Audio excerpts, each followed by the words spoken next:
Hi guys. For the last couple days, we've been solving problems by factoring. So we've been setting the equation equal to 0, and then we've been factoring using GCFs, Xbox, and difference of squares. Now, not every problem is factorable, and so we need a different way to solve problems. And so today we're going to learn a second method to solve the problems that we've been factoring, and that method is called the quadratic formula. In our first video, I'm just going to introduce what the quadratic formula is. We'll talk about some vocabulary words, and then we'll save the actual solving using quadratic formula until the second video. But for right now, let's focus on some vocabulary words because everything is a little bit similar, and so I want to make sure that you understand what the different words mean. So in this chapter, we are solving a quadratic equation. A quadratic means that the biggest exponent is an x squared, and an equation means that there's an equal sign in it. So this is what we talked about yesterday in class, x squared plus bx plus c equals 0. That's standard form. And this, again, is called a quadratic equation because it has an x squared in it and an equal sign. When we're solving a quadratic equation, we're trying to find the roots. Now, roots is just another fancy word for solutions or x-intercepts. So eventually we will learn how to graph an equation like this. It's not a linear equation. It's not going to make a straight line. Instead, it's going to make a shape called a parabola. And a parabola, which is a U shape, has two x-intercepts. And we also call those the roots. We solve a quadratic equation to find the roots of the graph of a quadratic function. Now, a function is just something that has an x and a y in it. So instead of having it equal to 0, a function would have it equal to y. And that way we can graph it, right? If you think back to our linear equations, y equals mx plus b, we had a y and an x in it. You need to have both of those variables to be able to graph on a coordinate plane. So a quadratic function is equal to y, a quadratic equation is equal to 0. And the quadratic formula is what we're going to be learning today. Okay, so what is the quadratic formula? So the quadratic formula is a formula where you can plug in your a, b, and c from standard form to solve for x. So it's a way of solving for x.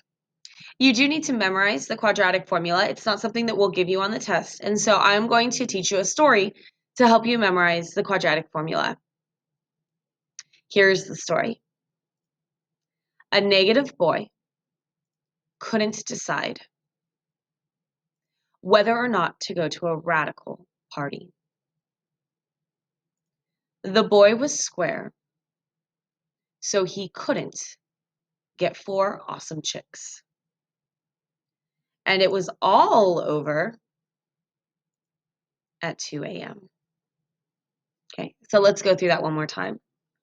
A negative boy, that's negative b, and remember these are coming from the standard form, ax squared plus bx plus c. Couldn't decide, so plus or minus. Plus or minus means that when we're solving, we'll have to do the problem twice, once with a plus sign and once with a minus sign. That's a good thing because earlier this week when we were solving using factoring, we learned that you should always get 2 answers. So the plus or minus sign is where we're going to get our 2 answers from, one with adding and one with subtracting. Whether or not to go to a radical party. A radical is another way of saying a square root. Later on, you will learn about other types of radicals like cube roots and fourth roots. And so in general, we just call them all radicals.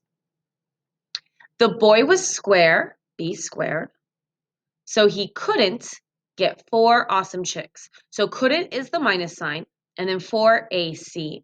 Now notice that the b squared minus 4ac is completely contained underneath the square root symbol. So that entire math problem is being square rooted. And then here's a really big deal. It was all over. So look at how big this fraction bar is. The fraction bar contains the entire math problem so far.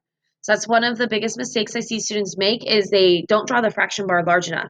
They only put it underneath the square root sign and they forget to include the negative b plus or minus sign. So make sure that your fraction bar includes everything, really, really long fraction bar. And then underneath the fraction bar is 2a. Now, if stories are not your thing, there is another way to memorize the quadratic formula, and that is by singing it. So we will wrap up this video by singing the quadratic formula, and then with our second video, I will actually show you how to work with the quadratic formula. So if you, tunes are pretty catchy, and so if you just keep singing it to yourself, you will memorize it pretty quickly, I think. So the tune is to the tune of Pop Goes the Weasel, and here we go. X is equal to negative b plus or minus square root b squared minus 4ac all over 2a. And so that's just another way to help you memorize the quadratic formula. It is something you have to memorize, and we will not be giving it to you on any quizzes or tests. All right, guys, so that's the introduction to quadratic formula. In our next video, I'll show you what to do.